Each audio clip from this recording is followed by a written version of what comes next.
اس پاک خاتون کے پاس اللہ کا فرشتہ آیا اور کہا، اے کنواری مریم، اللہ تجھے ایک نیک اولاد عطا کرنا چاہتا ہے۔ خاتون نے کہا، یہ کیسے ممکن ہے جبکہ مجھے کسی مرد نے چھوا تک نہیں۔ فرشتے نے کہا، ایسا کرنا تیرے رب کے لیے بہت آسان ہے۔ وہ نیک اور پارسا خاتون کون تھی جو قیامت تک پاک دامنی کی مثال بن گئی؟ وہ خاتون جسے اللہ نے اپنے زمانے کے تمام عورتوں پر برتری عطا فرمائی۔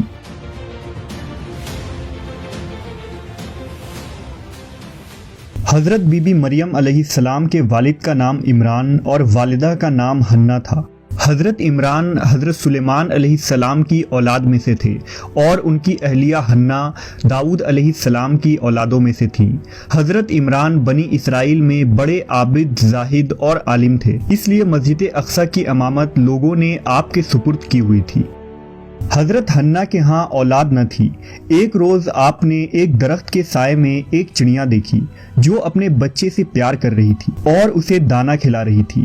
یہ منظر دیکھ کر آپ کا دل بھر آیا اور آپ نے بارگاہ الہی میں اولاد کے لیے دعا کی، لہٰذا اللہ نے آپ کی دعا قبول فرمائی۔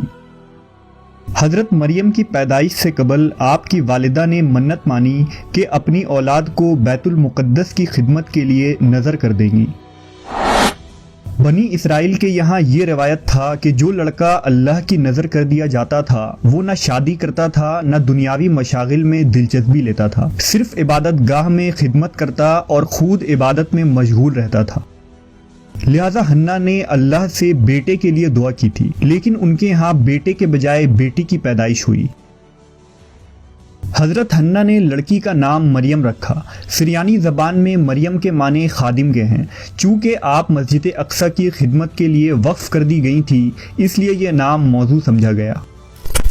حضرت مریم کی ولادت سے قبل ہی آپ کے والد وفات پا گئے، اس لیے حنہ نے ولادت کے بعد آپ کو ایک کپڑے میں لپیٹ کر بیت المقدس کے علماء کے سامنے پیش کر دیا تاکہ وہ انہیں اپنی کفالت میں لے لیں۔ جب حضرت مریم بیت المقدس میں لائی گئیں تو مجاوروں کے درمیان اختلاف پیدا ہو گیا۔ ہر کوئی خود کو آپ کا زیادہ حقدار سمجھتا تھا۔ پھر یہ فیصلہ ہوا کہ مجاورین وہ قلم جن سے وہ توریت لکھتے ہیں پانی میں چھوڑ دیں۔ جس کا قلم پانی کے بہاؤ میں بہنے کے بجائے الٹا بہے گا وہ مریم کی کفالت کا حقدار ہوگا۔ اس مقابلے میں حضرت زکریا علیہ السلام بھی شامل تھے۔ ان کے قلم کو اللہ نے پانی میں بہاؤ کے الٹے طرف بہا دیا اور وہ ان کی پرورش کے حقدار ہو گئے۔ اس طرح بی بی مریم کو اللہ کی منشا کے مطابق حضرت زکریا علیہ السلام کی کفالت میں دے دیا گیا۔ حضرت زکریا کی بیوی حضرت مریم کی خالہ لگتی تھی، لہٰذا ان سے بڑھ کر ان کی بہتر پرورش اور کوئی نہ کر سکتا تھا۔ حضرت مریم علیہ السلام دوسرے بچوں کی بنسبت بہت تیزی کے ساتھ بڑھتی رہیں۔ جب آپ حضرت زکریا علیہ السلام اور اپنی خالہ کے گھر پرورش پا کر کچھ بڑی ہوئیں تو بیت المقدس میں آپ کے لیے ایک کمرہ مخصوص کر دیا گیا۔ یہاں زکریا علیہ السلام کے علاوہ اور کوئی نہیں جا سکتا تھا۔ آپ دن رات اللہ کی عبادت میں مشغول رہتی۔ جب حضرت زکریا آپ کے پاس آتے تو حیران ہوتے کیونکہ آپ کے پاس بے موسمی پھل موجود ہوتے، گرمیوں کے پھل سردیوں کے موسم میں اور سردیوں کے پھل گرمیوں کے موسم میں آپ کے حجرے میں رکھے ہوتے۔ جب حضرت زکریا علیہ السلام حضرت مریم سے پوچھتے کہ یہ پھل کہاں سے آتے ہیں، انہیں کون دے جاتا ہے، تو حضرت مریم فرماتی، اللہ کے پاس سے۔ اللہ نے بی بی مریم کو پسندیدہ اور مومنہ بندی میں شمار کیا تھا، جیسا کہ سورہ آل عمران میں ارشاد ہوا، اور جب فرشتوں نے کہا، اے مریم، بے شک اللہ نے چن لیا ہے تمہیں اور خوب پاک کر دیا ہے اور پسند کیا ہے تمہیں سارے جہان کی عورتوں سے، اے مریم خلوص سے عبادت کرتی رہو اپنے رب کی اور سجدہ اور رکوع کرنے والوں کے ساتھ۔ بی بی مریم جس مقصد کے لیے چنی گئی تھی وہ ابھی باقی تھا۔ آپ دن رات اللہ رب العزت کی عبادت اور ریاضت میں مشغول رہتی تھیں، یہاں تک کہ بنی اسرائیل میں یہ مشہور ہو گیا کہ بی بی مریم نہایت ہی عبادت گزار، پاکیزہ اور متقی خاتون ہیں، اور لوگ آپ کا بہت عزت و احترام کرنے لگے۔ پھر وہ وقت آیا جب جبرائیل علیہ السلام حضرت مریم کے پاس تشریف لائے۔ بی بی مریم ایک غیر مرد کو اپنے حجرے میں دیکھ کر پریشان ہو گئیں۔ حضرت جبرائیل آپ کے پاس انسانی شکل میں تشریف لائے تھے۔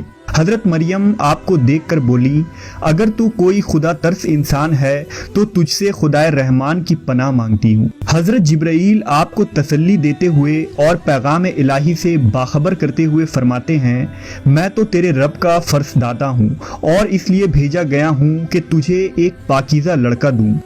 کنواری مریم حیران ہو کر فرماتی ہیں، میرے ہاں لڑکا کیسے ہوگا جبکہ مجھے کسی آدمی نے چھوا تک نہیں اور نہ میں کوئی بدکار عورت ہوں۔ حضرت جبرائیل نے کہا، ایسا ہی ہوگا، تیرا رب فرماتا ہے کہ ایسا کرنا میرے لیے بہت آسان ہے اور ہم ایسا اس لیے کریں گے کہ اس لڑکے کو لوگوں کے لیے ایک نشانی بنائیں اور اپنی طرف سے ایک رحمت، اور یہ کام ہو کر رہنا ہے۔ حضرت جبرائیل نے بی بی مریم کے گریبان میں پھونک مار دی جس سے آپ کا حمل ٹھہر گیا۔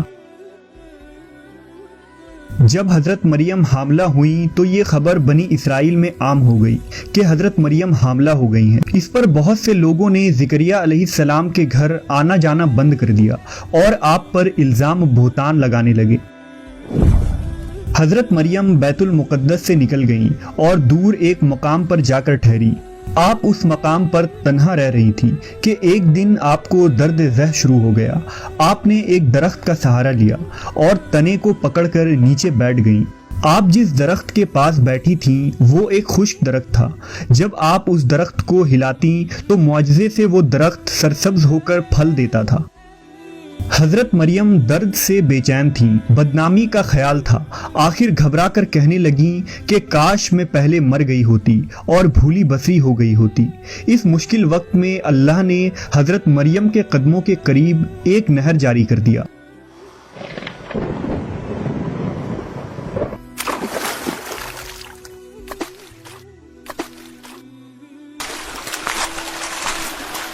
اور ندا آئی کہ پانی پیو اور کھجور کھاؤ تاکہ جسم کو تقویت پہنچے، پھر اپنی اولاد کو دیکھ کر آنکھوں کو ٹھنڈک پہنچاؤ۔ اسی عالم میں حضرت عیسیٰ علیہ السلام کی پیدائش ہو گئی۔ آپ اپنے بیٹے کو لے کر قوم کے پاس آئیں۔ قوم کے لوگ آپ کے گود میں بچہ دیکھ کر غضبناک ہو گئے اور الزام لگانا شروع کر دیا۔ ہر طرف سے لوگ تانا دے رہے تھے۔ حالت زار تنگ ہو گئی۔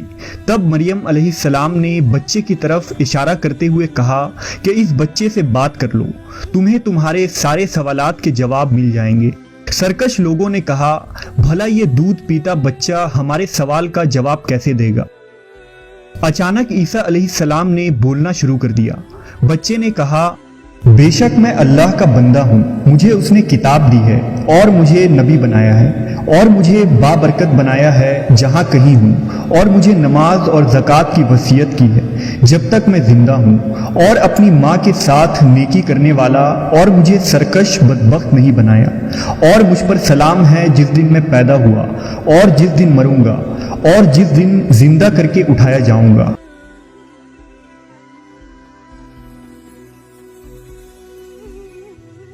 اس کے بعد حضرت مریم حضرت عیسیٰ علیہ السلام کو لے کر مصر چلی گئیں۔ جب حضرت عیسیٰ علیہ السلام کی عمر مبارک 13 سال ہوئی تو بیت المقدس واپس آ گئیں۔ روایتوں میں حضرت مریم علیہ السلام کی تاریخ وفات 35 عیسوی اور آپ کی عمر 51 سال لکھا گیا ہے۔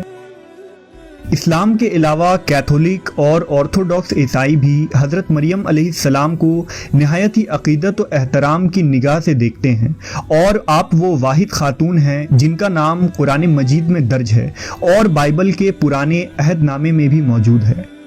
حضرت عائشہ سے روایت ہے کہ نبی صلی اللہ علیہ وسلم نے فرمایا، اللہ نے مجھے خبر دی ہے کہ جنت میں میرا نکاح مریم بنت عمران، موسیٰ کی بہن کلثوم اور فرعون کی عورت آسیہ سے ہوگا۔